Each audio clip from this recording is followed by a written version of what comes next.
Izin izin menjawab Pak, kalau saya tentang produktivitas Heeh. yang jadi optimalisasi produktivitas kalau MKP Pak.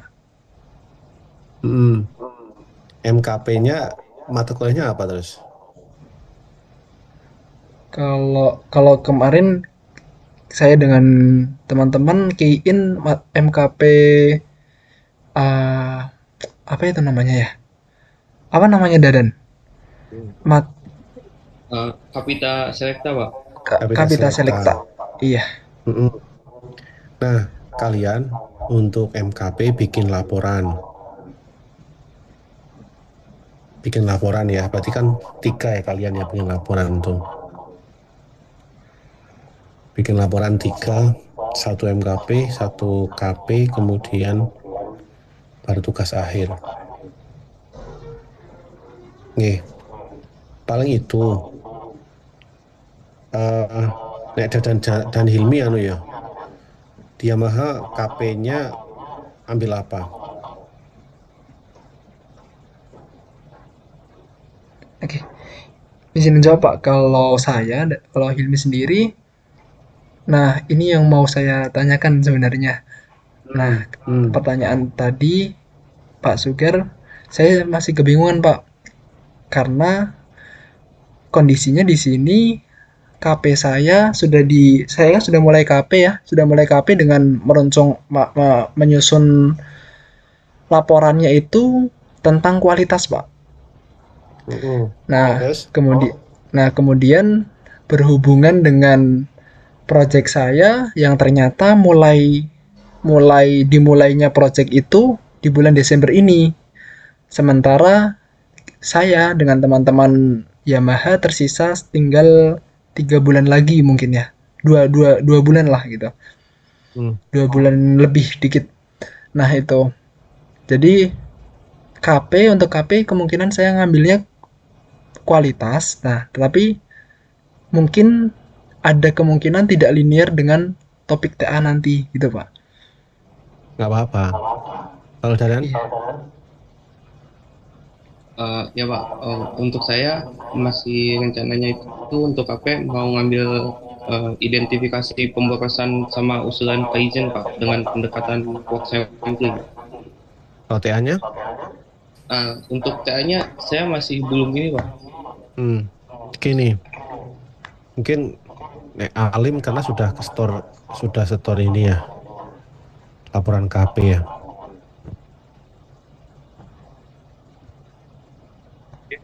Maaf Pak, Dirimu sudah setor laporan KP itu? eh, sudah Pak. Jadi gini, mungkin untuk Hilmi dan Dadan, KP itu, ini mungkin karena Hilmi sudah selesai ya. Maaf sih, Alim sudah selesai. Dadan dan Hilmi, kira-kira begini.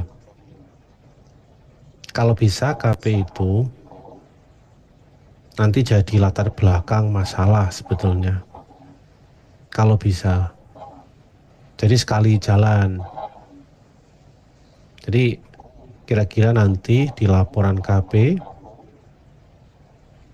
kalian melaporkan atau menulis tentang identifikasi masalah sampai benar-benar membuktikan bahwa masalahnya itu ya betul itu menyelesaikan masalah dan menyebabkan kerugian misalkan. Bahkan potensi loss-nya tinggi itu dihitung.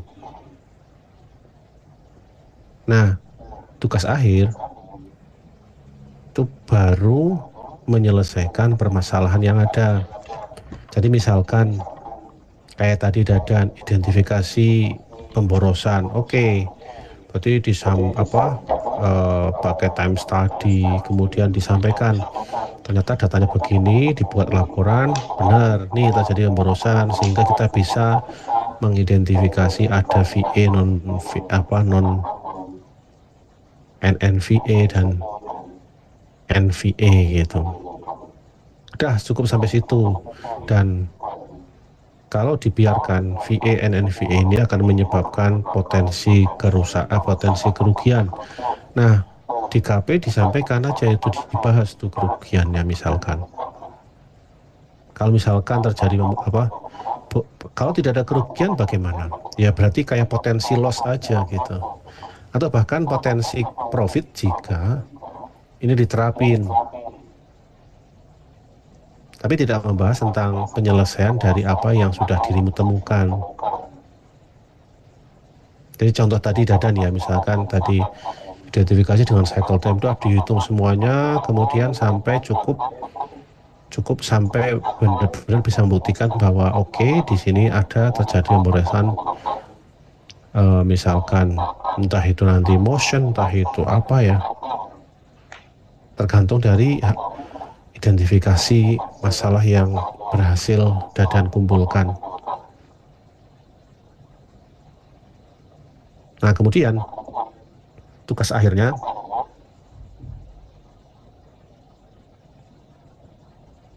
apa yang telah dikemukakan di latar belakang.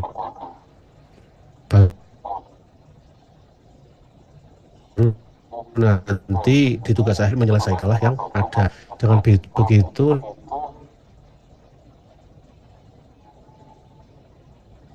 tidak terlalu gede pertimbangan. Kalau misalkan nanti dirimu ambil 2, boleh nggak? Boleh. Tapi ya artinya nanti Hilmi akan jadi 2 kali kerja gitu. Ya nggak 2 kali kerja sih ya, tapi masih lah ya. Tapi sepertinya kalau bukan sama dengan ritme saya yang bisa ceritakan itu lebih mudah sepertinya, lebih ringan lah, bukan lebih mudah, lebih ringan karena sudah nyicil. Monggo ya Pak, siapa dulu yang mau tanya-tanya dulu? Bertanya Pak. Ya. Maaf Pak, Kemarin kan tanya. Dadan dulu. Silakan Dan. Baik Pak, untuk laporan KP dan TA terintegrasi itu untuk proyeknya itu yang udah closing apa masih berjalan Pak? Tergantung, nggak ada bedanya kalau menurut saya.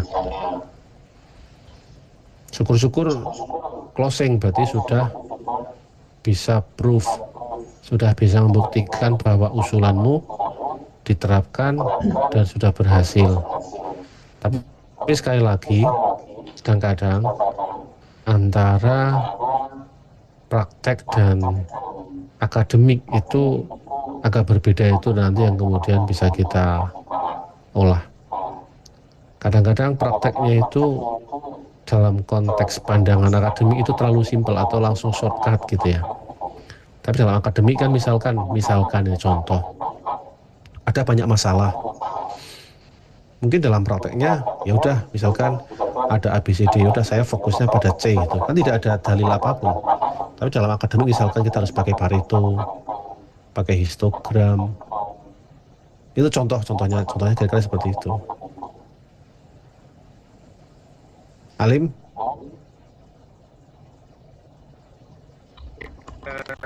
Pernah Pak kalau lagi berisik Pak, lagi di luar.